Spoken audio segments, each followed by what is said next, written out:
அனுசரணை பெர்ன் மற்றும் சூரஜ் வானகரில் அத்தியாவசிய உணவுப் பொருட்களை மலிவு விலையை பெற்றுக் கொள்ள இம்போர்ட்டாஸ் கேஷ் அண்ட் கேரி.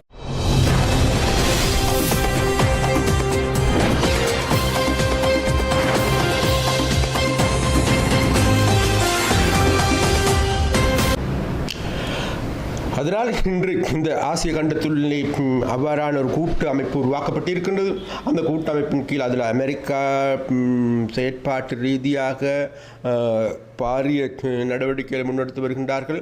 அப்போ அதன் காரணமாக எங்களுக்கு எல்லோருக்குமே தெரியும், கடந்த காலத்தில் MCC உடன்படிக்கை, மிலேனியம் சேலஞ்ச் கோஆபரேஷன் என்கின்ற உடன்படிக்கையை இலங்கையில் செய்வதற்கான நடவடிக்கை எடுக்கப்பட்டது. அது மாத்திரமல்ல, அதன் மூலமாக $480 பில்லியன் எங்களுக்கு டாலர் கிடைப்பதற்கு அல்லது உதவி கிடைப்பதற்கான நடவடிக்கை எடுக்கப்பட்டிருந்தது. அதன் மூலமாக இந்த நாட்டில் இருந்த காணி வளங்கள், வீதிகள் புனரமைப்பு உள்ளிட்ட பல்வேறு நடவடிக்கைகள் எடுப்பதற்கான ஏற்பாடுகள் செய்யப்பட்டிருந்தது. அதன் மூலமாக முன்னைய அரசாங்கத்திலே பாரிய எதிர்ப்பலை ஏற்பட்டது. அந்த எதிர்ப்பலையின் காரணமாக தற்காலிகமாக இது பின்வாங்கப்பட்டிருக்கின்றது. ஆனால் இன்றைக்கு எங்களுக்கு எல்லோருக்குமே தெரியும், இந்த அரசாங்கத்தில் இருக்கின்ற முக்கிய புள்ளிகளுடைய பிள்ளைகள், மனைவிமார், அண்ணன்மார் எல்லோருமே இன்றைக்கு அமெரிக்க பிரஜைகளாக இருக்கின்றார்கள். அவர்களுடைய சொந்த நாடு அமெரிக்காவாகும். அதனால் அந்த அமெரிக்கா இன்றைக்கு ஏதோ ஒரு வழியில் மீண்டும் தனது MCC உடன்படிக்கையை செய்து கொள்வதற்கு ஏதுவான நடவடிக்கையில் மறைமுகமாக ஈடுபட்டிருப்பதாக இன்றைக்கு தெரிய வருகின்றது. அதன் மூலமாக இன்றைக்கு சீனாவுக்கு நீ இதை கொடுத்திருக்கின்றாய், அப்படியானால் எங்களுக்கு MCC உடன்படிக்கை செய்து கொள்ள வேண்டும்.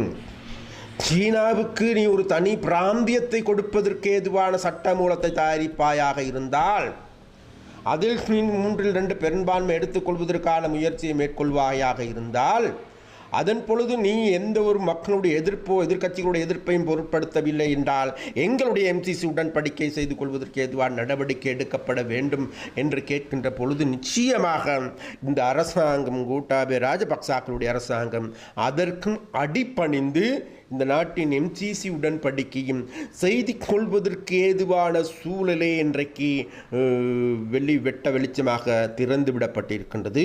அதன் மூலமாக இந்த நாடு என்பது ஒரு புறத்தில் இந்தியாவின் கோர பிடியில் சிக்கி தவிக்கப் போகின்றது, மறுபுறத்தில் சீனாவினுடைய கோர பிடியிலும் கடன் சுமையிலும் சிக்கி தவிக்கப் போகின்றது.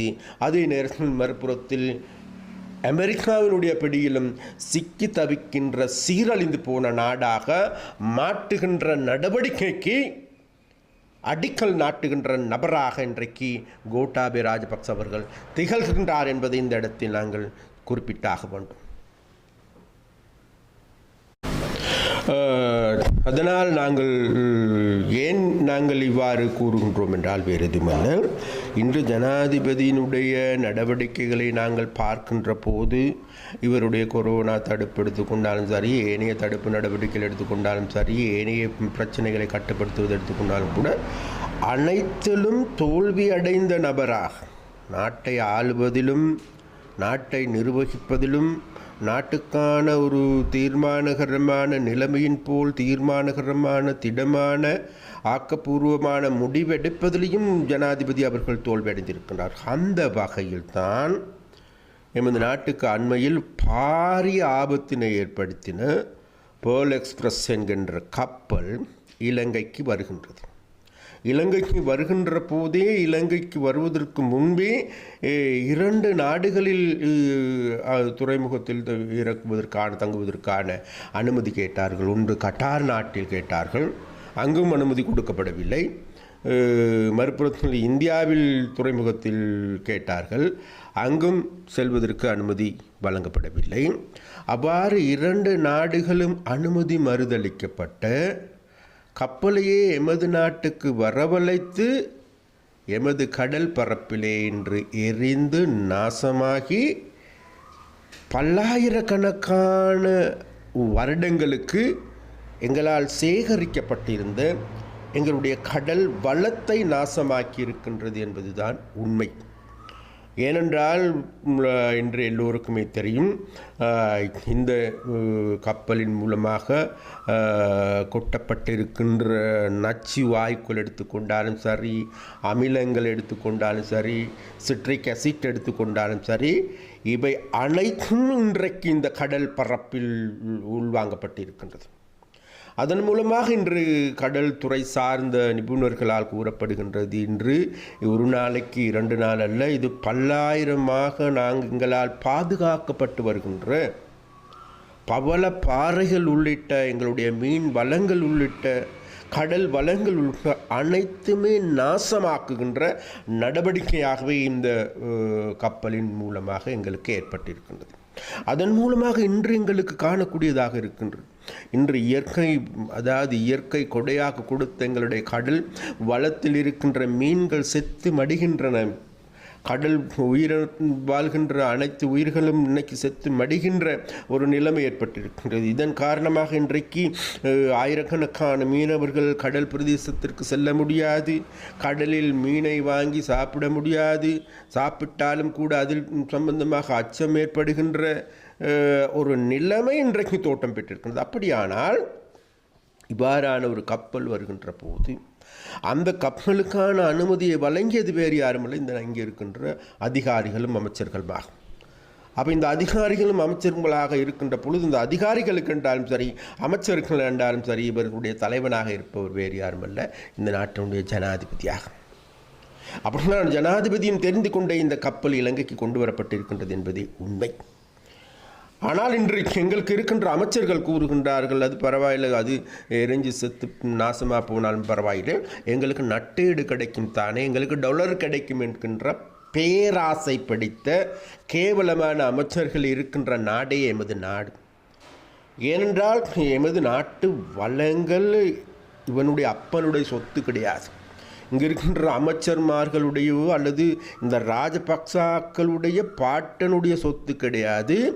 இது எமது நாட்டுக்கும் சொந்தமான வளங்கள், எமது எதிர்கால பிள்ளைகளுக்காக நாங்கள் விட்டு செல்ல வேண்டிய வளங்கள் என்று முழு கடல் பரப்பையும் ஆக்கிரமிக்கின்ற, அதாவது இன்றைக்கு தென்பகுதி கடல் பரப்பு மாத்திரமல்ல, இப்பொழுது நீர்கொழும்பிலிருந்து சிலாபம் வரைக்கும் இன்றைக்கு இன்னும் இவ்வாறு நீண்டு கொண்டு செல்லுகின்ற போது எதிர்காலத்தில் நிச்சயமாக இது வடப்பகுதி கடல் பரப்பையும் கூட ஆக்கிரமிக்கக்கூடிய அவ்வாறான ஒரு ஆபத்தான நிலைமை இன்றைக்கு எங்களுக்கு தோற்றம் பெற்றிருக்கின்றது. அதனால் விசேடமாக இந்த கப்பலின் மூலமாக இன்று நாடும் மக்களும் பாரிய நெருக்கடிக்குள்ளாகி இருக்கின்றார்கள். நாட்டில் இருக்கின்ற மீனவர்கள் பாரிய நெருக்கடிக்குள்ளாகி இருக்கின்றார்கள். அதன் மூலமாக இன்றைக்கு கடலில் இருக்கின்ற மீன்கள் உள்ளிட்ட உயிரினங்கள் இன்றைக்கு செத்து மடிகின்றன. அதனால் இதன் மூலமாக இன்றைக்கு பாரிய ஒரு அனர்த்தத்தை, அதாவது எங்கேயோ போகிற பிரச்சனையை தூக்கி கொண்டு தங்களுடைய தோளில் போட்டுக்கொண்ட மாதிரி, தாங்களுடைய மடியில் போட்டுக்கொண்ட மாதிரி, அதாவது இவ்வாறான ஒரு அனர்த்தம் இருக்கும் என்று தெரிந்து கொண்டேன்.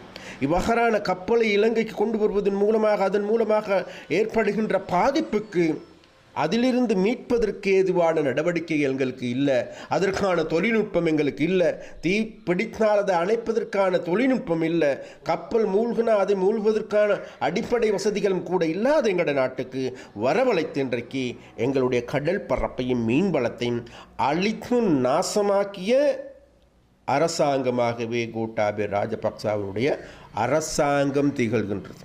அதனால் இவர் எல்லா துறைகளிலும் தோல்வி அடைந்தது போன்று, எல்லா துறைகளிலும் விளையாண்டது போன்று இந்த கப்பல் பிரச்சனையிலையும் விளையாண்டியதன் மூலமாக முழு நாட்டுக்கே வினையாக மாறி இருக்கின்றார் இந்த கோட்டாபய ராஜபக்ச என்பதை இந்த இடத்தில் நாங்கள் முதன்மையாக சுட்டிக்காட்ட வேண்டும். கடல் அனர்த்தம், அதாவது இந்த கப்பல் அனர்த்தம் மூலமாக ஏற்பட்டிருக்கின்ற பாதிப்புகள் தொடர்பில் பொறுப்பு வாய்ந்த அதிகாரிகள், அமைச்சுக்கள் அல்லது பாராளுமன்ற உறுப்பினர்கள் மாறி மாறி அவர் மீது இவர் மீது அவர் ஒரு குற்றஞ்சாட்டுகின்ற நிலைமை இருக்கின்றது. இதை பொறுப்பு ஏற்றுக்கொள்வதற்கான நிலைமை காணப்படவில்லை. இது தொடர்பாக ஒரு நிலைப்பாடு. இன்று எங்களுக்கு எல்லோருக்குமே தெரியும். முதலில் இந்த கப்பல் இலங்கை துறைமுகத்துக்கு வந்தபோது அல்லது இவ்வாறான ஒரு அனர்த்தம் ஏற்பட்ட பிறகு இதற்கு பொறுப்பேற்க வேண்டியவர்கள் வேறு யாருமல்ல, கடல் தொழிலுக்கு பொறுப்பான அமைச்சர்களாகும். ஆனால் அவர்கள் இதை பொறுப்பேற்றதாக எங்களுக்கு தெரியவில்லை. அதே போன்று இன்றைக்கு எல்லோருக்கும் தெரியும், அமைச்சரவை பேச்சாளர்களை எடுத்து பார்க்கின்ற பொழுது இந்த கடலில் ஏற்பட்டிருக்கின்ற அனர்த்தத்திற்கு பொறுப்பு வாய்ந்த அதிகாரிகள் எவராவது பொறுப்பேற்றிருக்கின்றாரா என்று தேடி பார்க்கின்ற பொழுது கிடையாது. அதனால் தான் நாங்கள் சொல்லுகின்றோம், இவ்வாறான ஒரு அனர்த்தம் ஏற்பட்டிருக்கின்ற போது வேறொரு நாடுகளை நீங்கள் பார்ப்பீர்களாக இருந்தால் அந்த நாட்டில் இருக்கின்ற அமைச்சர்மார்களா அதிகாரிகளா அதை விட்டு பதவி விலகுகின்ற நிலைமை வந்திருக்கும். ஏனென்றால் இவர்கள் விளையாண்டிருப்பது அல்லது இந்த கடல் பிரச்சனையின் மூலமாக விளையாண்டிருப்பது அவர்களுடைய பாட்டின் சொத்தில் நாங்கள் முதலில் குறிப்பிட்டது போன்று இந்த நாட்டு மக்களுடைய பிரச்சனை. அதனால் இந்த அரசாங்கம் என்பது எல்லா விதத்திலும் பொறுப்பற்றவர்களாக செயற்படுவது போன்றே இந்த கடல் பிரச்சனைக்கும் இந்த கப்பல் பிரச்சனைக்கும் எவரும் பொறுப்பேற்காத பொறுப்பற்ற ஒரு போக்கிரித்தனமான அமைச்சர்களும் அரசாங்கமுமே இந்த அரசாங்கமாக இருக்கின்றது என்பதை இந்த இடத்தில் நாங்கள் சுட்டிக்காட்ட வேண்டும். அதே போன்று இன்றைக்கு எங்களுக்கு எல்லோருக்குமே தெரியும், அண்மையில் பாராளுமன்றத்தில் பெரும்பான்மை வாக்குகளால் கொழும்பு துறைமுகத்தினுடைய சட்டமூலம் நிறைவேற்றப்பட்டது. சட்டமூலம் நிறைவேற்றப்படுகின்ற போது மக்கள் விடுதலை முன்னணி என்ற வகையில் நாங்கள் மிகவும் தெளிவாக குறிப்பிட்டோம்.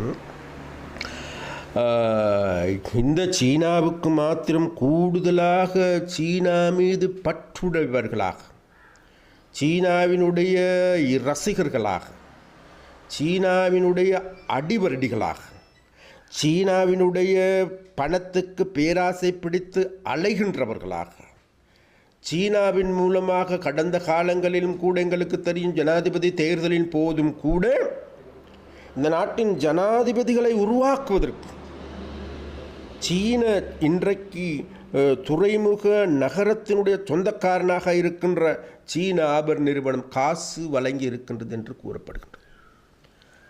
ஜனாதிபதி என்ற பேரில், அவண்ட பொஞ்சாதின்ற பேரில், தாங்கண்ட மகதினின்ற பேரில், தண்ட மகண்ட பேரில், மச்சாண்ட பேரில் காசு போட்டு அதன் மூலமாக அந்த ஜனாதிபதி தேர்தலில் வென்றார்கள் என்று குற்றச்சாட்டு ஒன்று இருக்கின்றது.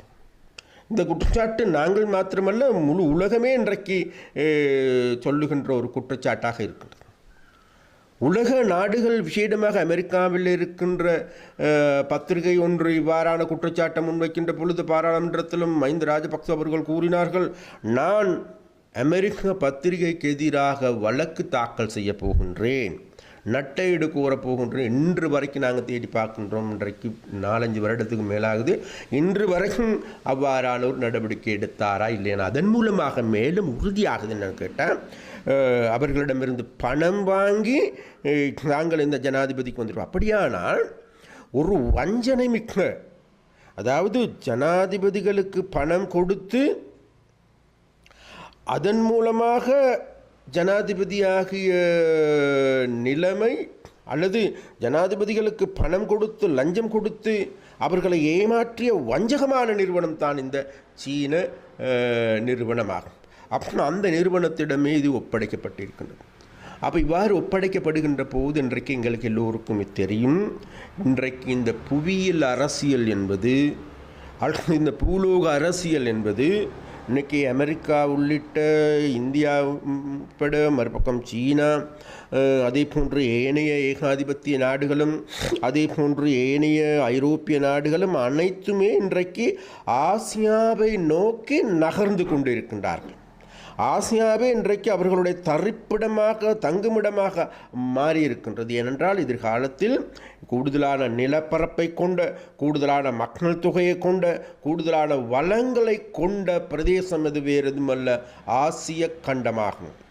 அப்போ அந்த ஆசிய கண்டத்தை நோக்கி அனைத்து வியாபாரிகளும் அனைத்து சூறையாடல் செய்கின்ற நபர்களும் நோக்கி நகர்ந்து கொண்டிருக்கின்றார்கள். அந்த நகர்வின் ஒரு கட்டமாகவே இன்றைக்கு சீனாவினுடைய இந்த உலக ஆதிக்கத்தினுடைய செயற்பாடாகவும் நாங்கள் காணக்கூடியதாக இருக்கின்றது. அதனுடைய ஒரு வெளிப்பாடாகவே இன்றைக்கு எங்களுடைய துறைமுகத்தை விசேடமாக எங்களுக்கு துறைமுகத்துக்கு அண்மையாக இருக்கின்ற ஒரு நகரத்தை உருவாக்கி இன்றைக்கு அது சீனாவினுடைய நகரமாக மாற்றுகின்ற நடவடிக்கையை இந்த பாராளுமன்றமும் கூட நிறைவேற்றி இருக்கின்றது. இதன் மூலமாக நடக்கப் போவது என்னவென்றால் வேறு எதுவுமல்ல, கடந்த காலம் முதல் எங்களுக்கு நன்றாக தெரியும். கடந்த காலத்தில் அதாவது கொழும்பு நகரத்தில் தென்முனையத்தை சீனாவுக்கு கொடுத்தார்கள். அப்போ அதன் காரணமாக இன்றைக்கும் மறுபக்கம் இந்திய அரசாங்கம் கேட்டது, அப்படியா தென்முனையம் சீனாவுக்கு கொடுத்திருப்பாயாக இருந்தால் எங்களுக்கு என்ன தரப்போகிறது? அப்போ இந்தியாவினுடைய அழுத்தம் காரணமாக கிழக்கு முனையத்தை இந்தியாவுக்கு அதானி கம்பெனிக்கு கொடுப்பதற்கான நடவடிக்கைகள் எடுக்கப்பட்டது. பிறகு அது தொழிற்சங்க அல்லது அரசியல் கட்சிகளுடைய நடவடிக்கை காரணமாக நிறுத்தப்பட்டது. அதன் பிறகு அரசாங்கம் அதாவது உங்களுக்கு கிழக்கு முனையம் எங்களுக்காக கொடுக்க முடியலை, இந்தாங்க மேற்கு முனையத்தை நீங்கள் எடுத்துக்கொள்ளுங்க 149%. அதாவது நாட்டை தாரை வார்க்கின்ற 45 வருஷத்துக்கு 99 வருடத்திற்கு 99 வருடத்துக்கு பிறகு கோட்டாவும் இல்லை, அவனோட பிள்ளைகளும் இல்லை, அவனோட அண்ணனும் இல்லை, நாங்களும் இல்லை, இதை கேட்டுக்கொண்டிருக்க நீங்களும் இல்லை. ஆனால் எங்களோட பேர பிள்ளைகள் இருப்பானுங்க. அப்போ அவனுங்களுக்கு இந்த நாடு இருக்குமாங்கிறது தான் பிரச்சனையாக இருக்கின்றது. அதற்காக வேண்டி இந்த நாட்டை தாரை வார்க்கின்ற நடவடிக்கை எடுக்கப்படுகின்ற ஒரு அபாக்கியமான நிலைமை இருக்கின்றது. அப்போ இவ்வாறான நிலைமையில் இன்றைக்கு எங்களுக்கு எல்லோருக்குமே தெரியும், இன்றைக்கு இந்த ஆசிய கண்டத்தை நோக்கி எல்லா நாடுகளுமே படையெடுத்து கொண்டு இருக்கின்ற பொழுது அவர்களுக்கு எல்லாருக்குமே தெரியும் இலங்கை என்பது கேந்திர முக்கியத்துவம் வாய்ந்த நாடு. அப்போ இந்த கேந்திர முக்கியத்துவம் வாய்ந்த நாட்டின் உள் தாங்களுடைய இருப்பை தக்க வச்சு கொள்றதுக்காக வேண்டி சீனாவா நாளைக்கு இந்தியாவும் இதே நிலைமையில் இந்த கொரோனா பரவல் முடிவடைந்ததன் பிறகு நிச்சயமாக அதாவது எங்கள் எல்லோருக்குமே தெரியும், நாங்கள் இன்றைக்கு கொழும்பு தலைநகரத்தில் இருக்கின்ற கொழும்பு நகரத்தை சீனாவுக்கு கொடுத்திருக்கின்றோம். அதே மாதிரி வட்டியும் தொகையுமாக இந்தியாவுக்கும் கொடுக்க வேண்டிய நிலைமை ஏற்படும். கடந்த காலத்தில் நாங்கள் ஒவ்வொரு விடயங்களை நாங்கள் பார்க்கின்ற போது அதே சமாந்தரமாக நொரஞ்சோலையை சீனாவுக்கு கொடுத்தோம். கொடுக்கின்ற பொழுது அதில் டெண்டரில் பாஸ் ஆகினது இந்தியா கோபித்து கொண்டதன் பிறகு எந்த விதமான நிபந்தனை இல்லாமல் திருகோணமலையில் இருக்கின்ற அனல் மின் நிலையத்தை சாம்பூர் அனல் மின் நிலையத்தை இந்தியாவுக்கு கொடுத்தார். அதே போல் எங்களுக்கு எல்லாருக்கும் தெரியும் தென்பகுதியில் இருக்கின்ற ரயில் பாதை அமைப்பதற்கு சீனாவுக்கு கொடுத்தானுங்க. இந்தியா சொன்னால் எங்களுக்கு என்ன தரப்போகிறன்ட்டு. அதன் காரணமாகவே இன்றைக்கு யாழ்தேவி ரயில் பாதை எடுத்துக்கொண்டால் சரி, மன்னார்கான் ரயில் பாதையும் இந்தியாவுக்கும் கொடுத்தார்கள் பாரிய நட்டத்தின் மத்தியில். மறுபுறம் கிழக்கு முனையத்தை தென்முனையத்தை கொடுத்தாங்க, மறுபக்கம் எடுத்துக்கொண்டா கிழக்கு முனையம் என்றை கொடுக்கப்பட்டிருக்கிறது. கடந்த காலத்தில் நாங்கள் பார்க்கின்ற போது அம்பத்துட்டையில் இருக்கின்ற சூரிய விளையாட்டரங்க புனரமைப்பதற்கு நாங்கள் சீனாவுக்கு கொடுத்தோம். இந்தியா கேட்டாங்க எங்களுக்கு என்ன இந்த துறைமுகத்தை உங்களுக்கு தரேன்னு சொன்னாங்க. அங்கே இருக்கின்ற மத்தள விமான நிலையத்தை சீனாவுக்கு கொடுத்தோம். சீனா கேட்டானுங்க அப்படின்னு இந்தியா கேட்டுச்சு எங்களுக்கு என்ன தரப்போகிற அப்படின்ட்டு. அதனால் அவங்களுக்கு பலாலி துறைமுகம் இப்படி முழு நாட்டையே நாசமாக்கின்ற நடவடிக்கையை எடுத்திருக்கிறான். அப்போ இந்த நடவடிக்கையின் காரணமாக இன்றைக்கு எங்களுக்கு எல்லாருக்கும் தெரியும், இன்றைக்கு இந்தியாங்கிறது அமெரிக்காங்கிறது ஒரு கூட்டில் இருக்கிறான். அது மாத்திரமல்ல, இன்றைக்கு அமெரிக்கா, ஆஸ்திரேலியா, ஜப்பான், இந்தியா உள்ளிட்ட கூட்டமைப்பு ஒன்று இன்னைக்கு ஆசிய கண்டத்துள்ளுக்கு அமைக்கப்பட்டிருக்குது. வணக்கம். இன்று இந்த ஊடகவியலாளர் சந்திப்பினை செய்வதற்கு நாட்டில் இப்போது மிகவும் ஒரு மோசமான நிலைமை தோற்றம் பெற்றிருக்கின்றது. ஒன்று, இந்த நாட்டின் கொரோனாவின் தாக்கம் என்பது முழு நாட்டு மக்களையும் ஆட்டி படைக்கின்ற, முழு நாட்டு மக்களையும் முடக்க நிலைக்கு உள்ளாக்கி இருக்கின்ற, அதே போன்று பாரியதோர் பிரச்சனையாக முழு நாட்டு மக்களும் இன்று எதிர்கொண்டிருக்கின்ற பிரச்சனையாகவே இன்று இந்த கொரோனாவை எங்களால் காணக்கூடியதாக இருக்கின்றது. அதனால் முதலில் நாங்கள் இலங்கையில் வாழுகின்ற அனைத்து மக்களிடமும் நாங்கள் கேட்டுக்கொள்வது, அதாவது இந்த கொரோனா கோரப்பிடியில் இருந்து மீள வேண்டுமென்றால், எங்களுடைய வாழ்க்கையை மீள சுமூகமான வாழ்க்கையாக கொண்டு வர வேண்டுமாக இருந்தால் நிச்சயமாக நாங்கள் எங்களை நாங்களே பாதுகாத்து கொள்ள வேண்டும். அதற்காக மக்கள் மிகவும் அவதானமாகவும் கவனமாகவும் இருக்க வேண்டும் என்பதுதான் நாங்கள் விசேடமாக முதலில் மக்களுக்கு கூறுகின்ற விடயமாகும். அதே போன்று மறுபுறத்தில் நாங்கள் பார்க்கின்ற போது இப்பொழுது இந்த கோட்டாபய ராஜபக்சாக்களுடைய அரசாங்கமானது அனைத்து துறைகளிலும் பாரிய நெருக்கடிக்கு இன்றைக்கு விழுந்திருக்கின்றது. அப்போ நாட்டில் ஏற்பட்டிருக்கின்ற பிரதான நெருக்கடிகள் ஒன்றாக இன்று எங்கள் எல்லோருக்குமே தெரியும், நாட்டின் பொருளாதார நெருக்கடி என்பது பாரிய பிரச்சனையாக இருக்கின்றது. அந்த பொருளாதார நெருக்கடியை தாங்கிக் கொள்ள முடியாது இன்று கடன் மேல் கடன் வாங்குகின்ற ஒரு அபாக்கியமான நிலைமை இலங்கைக்கு தோற்றம் பெற்றிருக்கின்றது. அதனால் இந்த கடன் பொறியில் சிக்கி தவிக்கின்ற நாடாக இன்றைய எமது நாடு தள்ளப்பட்டிருக்கின்றது. அதனால் இந்த கடன் பொறியிலிருந்து மீள வேண்டுமென்றால் நிச்சயமாக நாங்கள் எல்லோருக்குமே தெரியும், முதலில் நாட்டில் தேசிய உற்பத்தியை பெருக்க வேண்டும். அந்த தேசிய உற்பத்தியை பெருக்குவதன் மூலமாகவே நாட்டின் வருமானத்தை அதிகரிக்க முடியும். அதன் மூலமாக அந்நிய செலவாணியை ஈட்டிக்கொள்ள முடியும். அதன் மூலமாக நாட்டின் டொலரை தேடிக்கொள்ள முடியும். ஆனால் இன்று இந்த அரசாங்கத்தை எல்லா துறைகளையும் நாங்கள் தேடி பார்க்கின்ற பொழுது இவர்கள் ஒரு விஞ்ஞான ரீதியற்ற ஒரு முறையற்ற செயற்பாட்டினையே இவர்களால் முன்னெடுக்கப்பட்டு வந்திருக்கின்றது. அதற்கு முதலில் நாங்கள் பார்க்க வேண்டும், இந்த கோட்டாபய ராஜபக்சாக்களுடைய அரசாங்கம் ஆட்சி பீடத்துக்கு வருகின்ற போது நாங்கள் இந்த நாட்டுக்கு ஒரு விஞ்ஞான ரீதியான ஆட்சியை கொண்டு வரப்போகின்றேன். அது மாத்திரமல்ல, விஞ்ஞான ரீதியான அமைச்சரவை உருவாக்கப் போகின்றேன். அதற்காகத்தான் நான் எங்களது அந்த புத்திஜீவிகள் அடங்கிய வியாத்மக என்கின்ற அமைப்பை உருவாக்கியிருக்கின்றேன். அந்த அமைப்பின் மூலமாகவே எதிர்காலத்தில் இந்த நாடை ஆளப்படும். அதனால் எதிர்காலத்தில் மக்கள் எதற்கும் அஞ்ச வேண்டிய நிலைமை ஏற்படாது என்று கூறினார்கள். அதே போன்று நாட்டு மக்கள் மத்தியிலும் இந்த கோட்டாபய ராஜபக்சாவோடு யாருமே விளையாட முடியாது, மக்களும் விளையாட முடியாது, அதிகாரிகளும் விளையாட முடியாது, நாமல் ராஜபக்சாவும் விளையாட முடியாது, மஹிந்த ராஜபக்சாவும் விளையாட முடியாது, அமைச்சர்களும் விளையாட முடியாது என்று மக்கள் எதிர்பார்த்தார்கள். இவர் அனைவருடைய வேலையை தடுத்து நிறுத்திவிட்டு ஒரு வினைத்திறன் மிக்க ஆட்சியை கொண்டு வருவார் என்று மக்கள் எதிர்பார்த்தார்கள். ஆனால் இன்று யாருமே இவரோடு விளையாட முடியாது என்று நினைத்திருந்த ஜனாதிபதி இன்று வெறும் விளையாட்டு பொம்மையாக மாறியிருக்கின்றார் என்பதுதான் உண்மை. அனுசரணை மற்றும் சூரஜ் வார்னகரில் அத்தியாவசிய உணவுப் பொருட்களை மலிவு விலையை பெற்றுக் கொள்ள இம்போர்ட் ஸ்டேஷன்